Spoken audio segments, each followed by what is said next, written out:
저는 오늘 율법과 복음 네 번째 시간으로 서기관과 바리새인들보다 더 나은 의라고 하는 제목으로 말씀을 나누고자 합니다. 기독교의 진리는 과거에도 현재에도 앞으로도 변함없는 진리입니다. 그러나 기독교의 역사를 조금이라도 살펴보면 기독교의 진리가 매 시대마다 사람들로부터 많은 오해와 반대를 받아왔던 것을 보게 됩니다. 크게 두 가지 방면으로 기독교의 진리는 많은 오해와 반대를 받아왔는데, 먼저 교회 밖으로부터 이런 오해와 반대가 있어 왔습니다. 초대교회 역사 때부터 교회는 사람들로부터 심한 반대와 핍박을 받아왔습니다. 그것은 교회와 성도들이 진리를 믿고 따르지 않기 때문이 아니라 그 진리를 믿고 따르기 때문에 받는 반대와 박해들이었습니다. 뿐만 아니라 교회 안에로부터 받는 오해와 반대들도 있었습니다. 심각한 문제라고 할 수 있죠. 교회 안에서조차 기독교의 진리가 올바르게 선포되고 가르쳐지지 않는다는 것입니다. 오늘날처럼 기독교의 진리가 교회 안에서 희미해진 적이 별로 없습니다. 또 기독교의 진리가 변질된 적도 없는 것 같아 보입니다. 저는 오늘날 한국 교회가 세 가지 면에서 진리를 오해하고 있고 또 변절시키는 모습을 보고 있다고 생각합니다. 첫 번째는 한국 교회는 매번 선거철마다 특정 후보를 지지하는 선언을 해왔습니다. 인터넷을 통해든지 유튜브를 통해든지 설교를 통해서 한국교회 목사님들이 특정한 후보를 지지하는 선언을 하고 또 그런 예배를 함께 모여서 드리는 모습들을 보아왔습니다. 기독교가 하나님의 교회가 아니라 하나의 정치 세력으로 변질된 모습을 보게 된 것입니다. 이것은 기독교의 모습이 아닙니다. 또 오늘날 교회들이 마땅히 선포하고 가르쳐야 할 진리 대신에 조직이나 행사, 프로그램을 대신하고 있는 모습들을 보게 됩니다. 한 가지 예를 들면 여름에 예전에 많이 했던 행사가 있죠. 여름 선교학교요. 여름 선교학교가 되면 한 교회 모든 성도들이 다 함께 모여서 애들을 가르치고 학생들을 가르치고 청년들이 열심히 봉사하고 또 말씀을 배우는 그런 시간들이 있었습니다. 근데 요즘에 보면은 이 말씀을 가르치는 그 모습들이 다 사라지고 그냥 프로그램으로 이 여름 행사를 대신하고 있는 모습들을 많이 봅니다. 학생들, 청년들, 그 다음에 심지어는 일반 성도들을 여름 프로그램이라고 하죠. 어떤 한 프로그램 안에 3박 4일이나 2박 3일 진행되는 프로그램에 그냥 보내놓고 그걸로 성도들의 신앙과 교육을 대신하려고 하는 그런 모습들을 많이 보게 됩니다. 조직이나 행사, 프로그램에는 생명이 없죠. 그러므로 이런 것들로 성도들에게 영적인 생명을 공급할 수는 없습니다. 오직 성경의 진리만이 성도들을 세우고 양육할 수 있는 유일한 생명의 양식인 것입니다. 세 번째로 구원의 교리에 있어서도 많은 혼란이 있는 것을 보게 됩니다. 이런 혼란은 과거에도 있었고 현재도 있고 앞으로도 있게 될 것처럼 보입니다. 구원의 교리에서 항상 문제가 되어 왔던 부분은 행위 구원이냐 믿음 구원이냐 하는 것입니다. 먼저 여러분이 알아야 할 점은 이 문제는 초대교회 때부터 있어 왔던 아주 오래된 중요한 문제라는 것입니다. 저는 오늘날까지 목회하면서 이 문제가 교회와 성도들에게 아직도 큰 문제로 남아있는 모습들을 자주 보아왔습니다. 교회 목사님들이나 장로님들, 권사님들, 집사님들, 교회에 열심히 봉사하고 헌신하는 청년들과 학생들까지도 이 문제로 고민하고 걱정하고 있는 모습들을 많이 보아왔습니다. 이 문제에 정확한 해답을 제시하기 위해서 저는 먼저 오늘 본문의 말씀을 통해서 이 진리에 대해서 해답을 설명을 드리고 그 다음으로 신약 서신서들을 통해서 다시 이를 증명해 보도록 하겠습니다.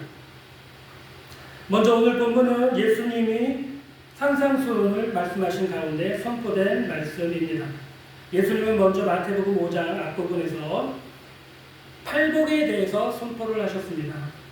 마태복음 5장 3절부터죠. 3절부터 12절까지 팔복에 대한 예수님의 말씀이 기록되어 있습니다. 이 팔복은 예수님을 믿고 성령으로 거듭난 그리스도인들의 변화된 생활을 소개해주고 있습니다. 그 다음으로 이제 예수님은 구약의 율법을 새롭게 해석을 하시는 부분이 오늘 본문 17절에서 48절까지 이루어집니다. 이를 통해서 예수님은 사람들이 율법에 대해서 잘못 생각하고 있는 부분을 지적을 하시고 올바른 율법의 이해를 주시고자 말씀을 하셨습니다. 살인에 대해서, 간음에 대해서, 맹세에 대해서, 이웃사랑에 대한 율법을 새롭게 설명을 해 주신 것입니다. 만약 오늘이라도 여러분이 이 산상수훈의 이 부분 5장 21절부터 48절까지의 말씀을 올바른 이성을 가지고 읽는다면 여러분은 한 가지 사실을 깨닫게 될 것입니다. 그것은 예수님이 설명한 대로 예수님이 설명하신 이 율법대로라면 나는 당연히 지옥에 들어가게 될 것이구나. 누구나 이 땅에 어떤 사람이 과연 이 율법을 지킬 수 있단 말인가? 이렇게 결론을 내리게 될 것입니다. 살인하지 말라고 하는 10계명에 나오는 이 계명을 누가 지킬 수 있습니까? 마음속으로 형제를 대해서 바보, 멍청이, 또 마음속으로 다른 사람을 향해서 시기 질투하는 마음만 있어도 그것이 살인죄에 해당한다고 주님은 설명을 해주셨죠. 또 간음죄에 대해서도 이성에 바라볼 때 간음하는 마음을 가지고 음욕의 마음을 가지고 품고 바라만 봐도 그 사람은 간음죄를 범했고 그 결과는 지옥불에 들어간다고 했습니다. 또 마지막으로 원수를 사랑하나 너를 박해하는 자를 위해서 저주하거나 똑같이 미워하지 말고 원수를 사랑하고 너를 박해하는 자를 위해서 축복하고 기도하라. 이런 말씀이 기록되어 있습니다. 누가 지킬 수 있습니까? 지킬 수 있습니까? 여기 우리 형제님 지킬 수 있으세요? 글쎄요. 예?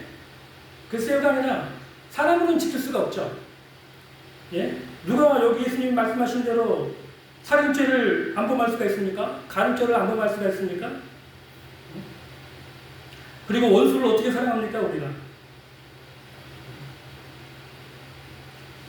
제가 이제 목회 사역을 거의 이제 처음 시작할 때 온누리교회, 서울 온누리 하영주 목사님 목회하시는 온누리교회에서 1:1 제자훈련을 한다고 해서 목회자님들, 그러니까 목사님, 사모님, 선교사님 이분들 대상으로 1:1 제자훈련하는 그 모임에 참석을 했어요. 거기서 이제 1:1 제자훈련이 어떤 것인지, 어떻게 이 훈련을 할 수 있는 건지 교육을 시켜주신다고 해서 3개월간 가서 배웠습니다. 근데 그 배우는 첫날 한 장로님이 나오셔서 강사로 나오셔서 얘기를 하시는데 그분 스스로가 이렇게 소개를 하시는 거예요. 제가 온누리교회에서 제자훈련을 받고 30년 정도 이 제자훈련을 참여해서 사람들을 교육을 시켜왔다. 그런데 30년을 내가 제자훈련을 내가 받기도 하고 다른 사람들을 제자훈련을 시켰지만 여전히 교회에 오면 미운 사람이 믿게 보인다는 거예요. 꼴보기 싫은 사람이 있다는 거예요. 저 사람은 우리 교회에 안 왔으면 좋겠는데 그런 사람이 여전히 교회에 있다. 그런 말씀을 하시는 그 얘기를 들은 적이 있습니다. 예, 원수를 사랑하라고요? 어떻게 사람이 그렇게 할 수가 있습니까? 불가능하죠. 있는 모습 그대로, 성경 말씀 그대로 이 마태복음 산상수훈의 말씀을 읽는 사람들의 반응은 나는 이 말씀대로 살 수가 없을 것이다. 이것은 불가능한 말씀이다. 라는 결론을 내리게 될 것입니다. 이렇게 말씀을 하시는 말씀이 48절 마지막 절까지 이어지고요. 특별히 우리가 읽은 본문 17절에서 20절 말씀은 이 48절까지 이르는 이 말씀을 요약하면서 동시에 중요한 진리를 우리에게 말씀을 해주고 있습니다. 첫 번째는 예수님은 율법을 하나도 빠짐이 없이 완전하게 하려고 오셨다라고 말씀합니다. 오늘 말씀 17절, 18절을 제가 읽겠습니다. 내가 율법이나 선지자를 폐하러 온 줄로 생각하지 말라. 폐하러 온 것이 아니요 완전하게 하려 함이라. 진실로 너희에게 이르노니 천지가 없어지기 전에 율법의 1.1획도 결코 없어지지 아니하고 다 이루리라. 이 말씀이 얼마나 중요한 진리입니까? 예수님은 하나님의 아들이십니다. 죄에 빠진 인간을 구원하시기 위해 동정녀 마리아의 몸에 태어나셨고 33년 반의 삶을 사셨습니다. 우리 죄를 대신해 십자가에서 피 흘려 죽으셨고 3일 만에 다시 부활하셨습니다. 40일 동안 제자들에게 나타나신 후에 하늘로 승천하셨습니다. 이 모든 일들 가운데 예수님은 하나님의 율법을 단 한 번도 범하지 않고 단 하나의 죄도 범하지 않고 완벽하게 율법을 지키셨습니다. 모든 사람은 다 율법을 범한 죄인들입니다. 오직 예수님 한 분만이 모든 율법을 항상 행하신 유일한 인간이셨고 의인이십니다. 이런 의미에서 예수님은 율법을 완전케 하셨고 율법을 완성하신 유일한 분이십니다. 예수님이 하나님의 아들로서 하늘의 영광을 다 버리시고 이 땅에 오신 이유와 목적이 무엇입니까? 죄가 없는 의인으로서 세상 모든 죄인들의 죄를 대신해서 십자가에 못 박혀 죽으심으로 죄인들을 구원하시기 위해 이 땅에 오신 것입니다. 예수님의 십자가는 크게 세 가지 의미가 있습니다. 첫째는 죄인들을 사랑하시는 하나님의 사랑이 나타난 사건이었다는 것입니다. 로마서 5장 6절에서 8절에 보면 우리가 아직 연약할 때에 기약대로 그리스도께서 경건하지 않은 자를 위하여 죽으셨도다. 의인을 위하여 죽는 자가 쉽지 않고 선인을 위하여 용감히 죽는 자가 혹 있거니와 우리가 아직 죄인 되었을 때에 그리스도께서 우리를 위하여 죽으심으로 하나님께서 우리에 대한 자기의 사랑을 확증하셨느니라. 예수님의 십자가를 바라보면서 우리 죄인들은 하나님의 사랑을 깨닫게 된다는 것입니다. 율법 앞에 나가서 자기의 죄를 깨닫고 나는 이제 지옥 가게 되는구나. 나는 이제 구원의 소망이 없구나. 자신의 죄를 깨닫고 두려워하며 죄의식에 빠져서 하루하루 힘들게 살아가는 사람들. 그런 사람들에게 십자가는 하나님의 사랑을 보여주는 확실한 사건이었다는 것입니다. 그러므로 죄인들은 십자가 앞에 나와서 하나님의 사랑을 깨닫고 하나님을 사랑하게 되는 것입니다. 그것이 바로 십자가가 우리에게 주는 큰 의미입니다. 두 번째로 예수님은 십자가에서 우리를 위해서 대제사장적인 기도를 드리셨죠. 누가복음 23장 34절에 보면 하나님을 향해서 십자가에 달리신 예수님이 이렇게 기도하십니다. 아버지 저들을 사하여 주옵소서. 자기들이 하는 것을 알지 못하나이다. 저는 이 모습을 보면은 구약의 대제사장이 1년에 딱 한 번 대속죄일에 지성소에 어린 양의 피를 가지고 들어가서 뿌리는 그 모습을 보게 됩니다. 그러면서 아마 대제사장이 이렇게 하나님께 기도했을 것입니다. 하나님, 이 모든 백성의 죄를 이 어린 양이 지고 그 피를 내가 가지고 왔습니다. 이 피를 당신의 지성소에 뿌립니다. 이 피를 통해서 이 백성들의 죄를 다 사하여 주옵소서. 아마 이런 기도를 드렸을 거예요. 그 기도가 바로 십자가에서 예수님이 드린 기도였습니다. 세 번째로 예수님의 십자가는 예수님의 생명과 몸과 피를 대성물로 하나님께 드린 사건이었습니다. 마태복음 20장 28절에 보면 인자가 온 것은 섬김을 받으려 함이 아니라 섬기려 하고 자기의 목숨을 많은 사람의 대성물로 주려 함이라고 말씀했습니다. 예수님은 십자가에서 인류의 죄를 다 지시고 죽으셨습니다. 그러나 예수님은 죄가 없으신 분이기 때문에 죽음으로써 인류의 죄값을 다 치르시고 3일 만에 다시 부활하셨습니다. 그리고 하늘로 승천하셨고 이 세상 마지막 날에 산자와 죽은 자를 심판하기 위해 다시 이 세상에 오실 것입니다. 예수님은 이처럼 율법을 완전하게 지키심으로 율법을 완성하셨습니다. 그리고 죄가 없으신 의인의 몸을 십자가에 내어주심으로 죄인들의 죄를 완전히 대속해 주셨습니다. 율법의 1.1획도 없어지지 않냐고 모든 율법을 다 이루신 것입니다. 그리고 그 다음에 나오는 단어가 바로 그러므로라고 하는 단어가 나옵니다. 5장 19절이죠. 5장 19절에 보면 그러므로라고 하는 단어가 그 다음에 나옵니다. 이 그러므로라고 하는 단어는 앞에 나오는 말씀을 생각해 본다면 당연히 따라 나오는 결과와 사실들이 있다는 것입니다. 즉 이런 의미예요. 하나님의 아들 예수께서 인간의 몸을 입고 이 땅에 오셔서 완벽한 의인의 삶을 통해 율법을 완성하시고 율법의 1.1획도까지도 다 이루시고 구원의 일을 이루셨다. 그러므로 너희는 이라는 뜻입니다. 예수님께서 율법의 1.1획도까지도 다 완전하게 이루셨다라는 사실을 우리가 깨달았을 때 우리는 어떤 반응을 해야 합니까? 우리도 율법의 중요성을 깨닫고 율법의 작은 것 하나라도 버리지 말고 이를 배우고 가르치고 행해야 한다는 것입니다. 여기서 말하는 율법은 십계명을 뜻합니다. 그 5장 19절에 보면 그러므로 누구든지 이 계명 중에 지극히 작은 것 하나라도 버리고 또 그같이 사람을 가르치는 자는 천국에서 지극히 작다 일컬음을 받을 것이요 누구든지 이를 행하며 가르치는 자는 천국에서 크다 일컬음을 받으리라. 그런데 우리는 앞에서 사람들은 율법을 지킬 수 없다 라는 사실을 살펴봤습니다.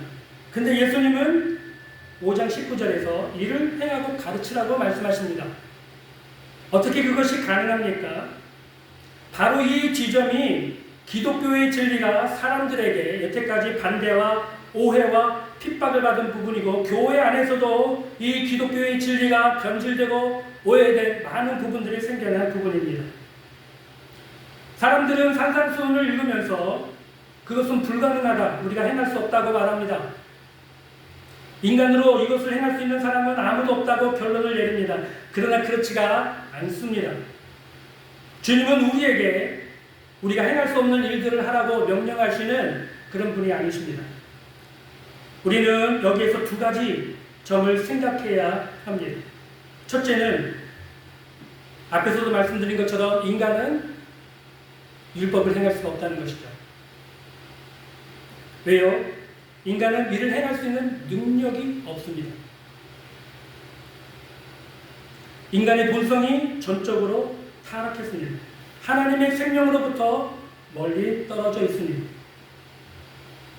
생명의 근원이신 하나님으로부터 그 마음 본성 자체가 떨어져 있기 때문에 하나님을 미워하고 하나님을 증오하며 죄를 좋아하며 사는 것이 바로 인간의 모습입니다. 로마서 3장 10절에서 12절에 기록된 바 의인은 없나니 하나도 없으며 깨닫는 자도 없고 하나님을 찾는 자도 없고 다 치우쳐 함께 무익하게 되고 선을 행하는 자는 없나니 하나도 없도다. 성경은 인간의 전적 타락을 지적하고 있습니다. 인간의 본성은 하나님을 떠나 있어 그 본성 자체가 왜곡되게 하나님을 바라보고 있다는 것입니다. 하나님의 법을 알지 못할 뿐만 아니라 안다고 해도 이를 지킬 수가 없다는 것이죠. 그러나 사람들은 이러한 성경의 진리를 거부합니다. 사람들에게는 가능성이 있다고 믿고 있는 것이죠. 얼마든지 교육과 과학 지식, 문화를 통해 인간은 성숙하고 온전한 삶을 살 수 있다. 그렇게 믿고 있는 것입니다. 그래서 옛날 시대 사람들, 구약 시대 사람들, 교육과 과학과 문화가 저속했던 시대 사람들이나 이 성경을 믿지, 오늘날처럼 과학과 문명이 발달한 시대의 사람들은 옛날 사람들보다 훨씬 더 뛰어나기 때문에 성경을 믿을 필요가 없다고 생각을 합니다. 뿐만 아니라 세상 모든 종교들의 교리가 바로 이것들을 주장하고 있습니다. 모든 종교에 구원이 있다는 것이죠. 인간이 이를 잘 찾아서 그대로 행하기만 하면 그는 구원에 이를 것이라고 주장합니다. 이처럼 사람들은 자신들이 율법을 행할 수 있다고 생각합니다. 그러나 성경은 인간은 전적으로 타락했기 때문에 행할 수 없다고 말합니다. 사람들에게 가능성이 있고 율법을 행할 수 있다고 생각했던 대표로 바로 오늘 본문에 나오는 서기관과 바리새인들이 있습니다. 이들은 어려서부터 구약 율법을 배우고 자랐습니다. 철저하게 유대교식 교육을 받고 율법에 능통한 사람들이 됐습니다. 그리고 그들은 모든 율법을 정말 최선을 다해서 열심으로 행하려고 노력했기 때문에 유대 일반 백성들로부터 존경을 받았고 율법 선생으로 불려졌습니다. 이 서기관과 바리새인들이 가진 의가 바로 율법의 의입니다. 그러면 성경은 어떤 선언을 하고 계십니까? 로마서 3장 20절입니다. 혹시 성경 갖고 계시면 한번 보겠습니다. 로마서 3장 20절.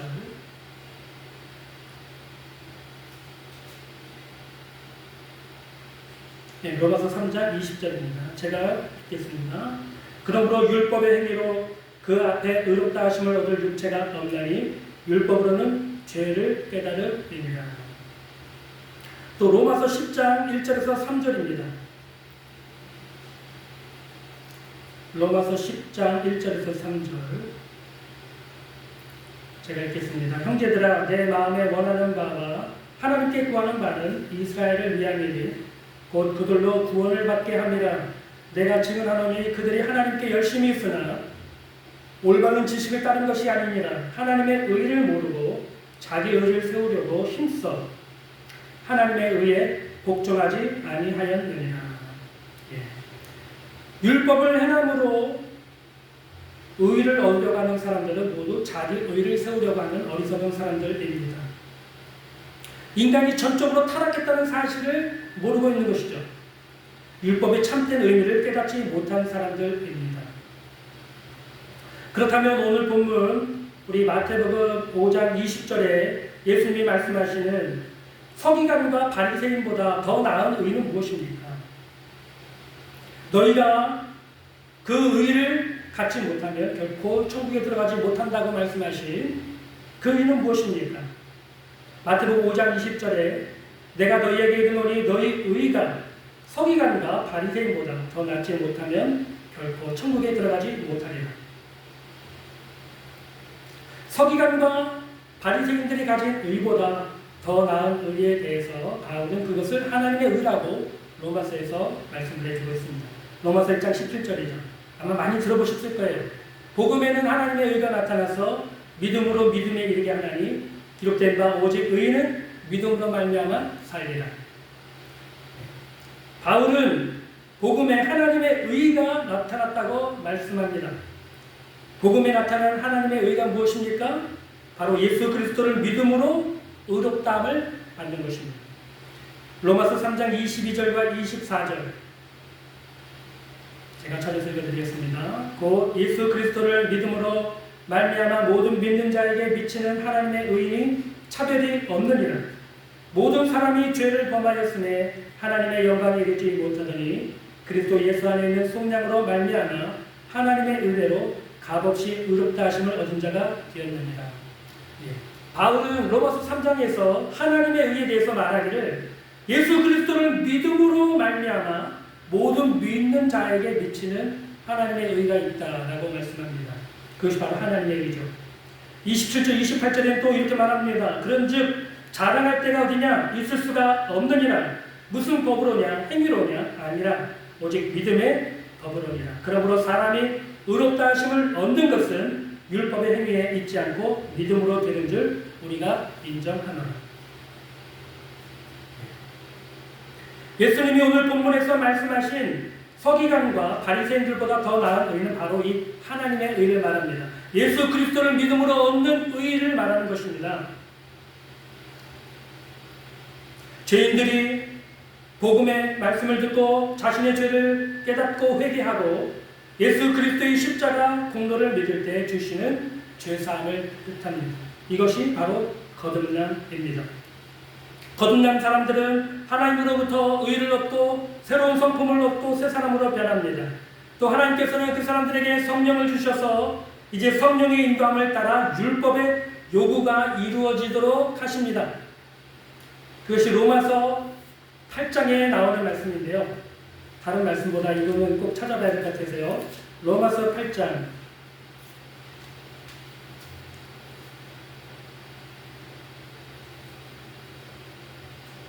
4절입니다. 로마서 8장 4절을 보겠습니다. 제가 읽겠습니다. 육신을 따르지 않고 그 영을 따라, 여기서 말하는 영은 성령이에요. 그 영을 따라 행하는 우리에게 율법의 요구가 이루어지게 하려 하심이니라. 아멘. 자, 앞에서 저는 우리 인간은 율법을 행할 수 없다고 말했습니다.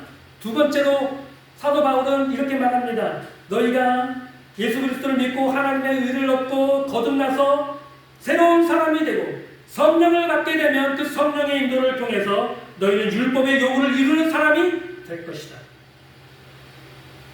이것이 곧 구원입니다.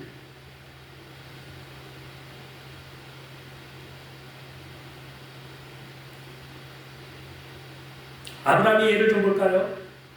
우리 믿음의 조상 아브라함은 어떻게 하나님 앞에 의를 얻었습니까? 어떻게 구원받았습니까? 창세기 15장 6절에 보면 아브라함이 여호와를 믿으니 여호와께서 이를 그의 의로 여기셨다고 기록되어 있습니다. 한밤중에 하나님이 아브라함을 찾아오셨습니다. 아브라함은 근심과 걱정에 쌓여 있었습니다. 내가 자녀가 없는데 하나님이 나한테 후사를 주신다고 했는데 나한테 지금까지 자녀가 없으니 내가 후사를 누구를 세울까 고민하고 있었어요. 하나님이 찾아오셨습니다. 그러고 하나님이 그에게 말씀하십니다. 너 고민할 게 없다. 네 몸에서 날 자가 네 후사가 될 것이다. 그리고는 아브라함을 밖으로 천막 밖으로 불러내시고는 저 하늘의 별들을 봐라. 저렇게 별들이 많은 것처럼 네 후손이 저렇게 많게 될 것이다. 아브라함이 이 하나님의 말씀을 들었을 때 그 말씀을 믿었다고 기록되어 있습니다. 그 믿음을 보고 하나님이 아브라함을 의롭다고 인치신 것입니다. 그게 창세기 25장 6절 말씀이에요.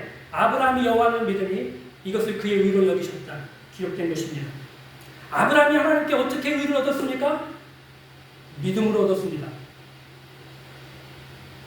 율법을 행함으로 의를 얻은 것이 아니라 믿음으로 하나님께 의를 얻은 것입니다. 율법은 아브라함이 죽은 후에 400년 후에나 주어졌습니다. 율법이 없던 시대에도 아브라함은 믿음으로 하나님께 의를 얻었던 것이죠.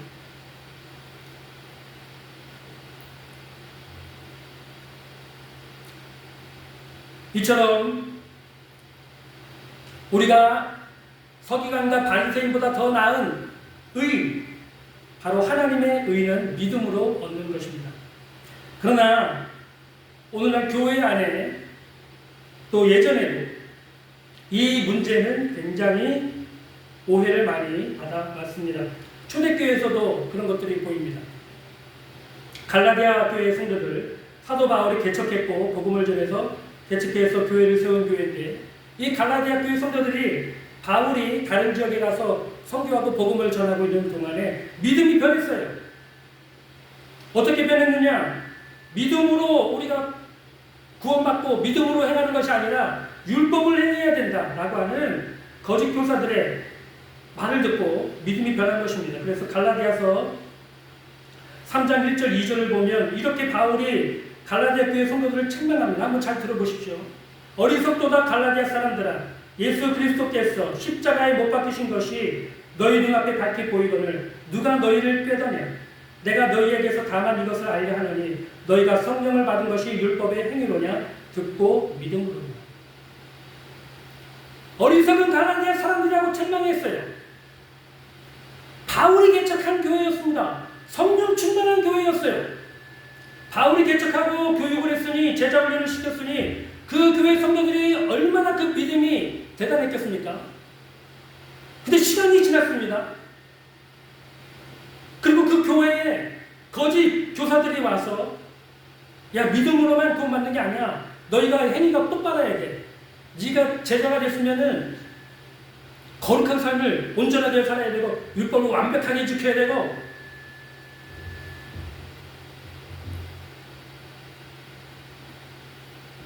그렇게 말한 것입니다. 근데 들어보니까 정말 그런 것 같거든요.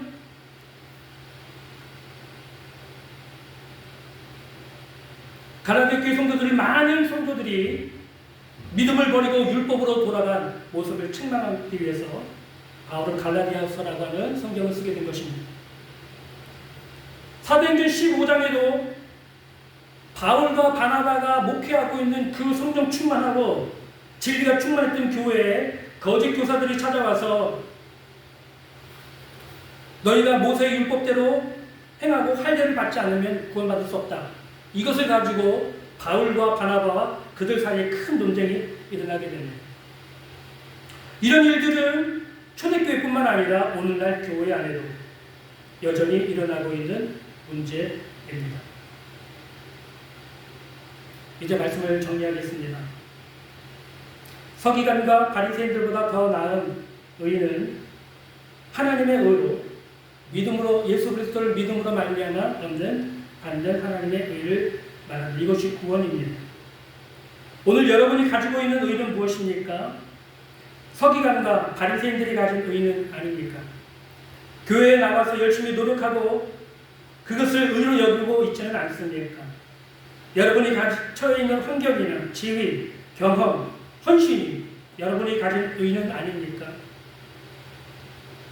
혹시 여러분이 가지고 있는 직분이 여러분의 의는 아니십니까? 여러분의 봉사와 헌신이 여러분의 의가 되지는 않으십니까? 여러분이 가진 어떤 것도 바리새인과 서기관들이 가진 의보다 낫지 못합니다. 오직 예수님의 십자가만을 믿고 자랑하는 의만이 하나님이 기뻐하시는 의가 됩니다. 하나님의 의 앞에서 인간이 설 자리는 아무것도 없습니다. 인간은 하나님 앞에 내밀 수 있는 명함이 아무것도 없는 것입니다. 하나님은 결코 하나님의 영광을 인간에게 되어주지 않으십니다.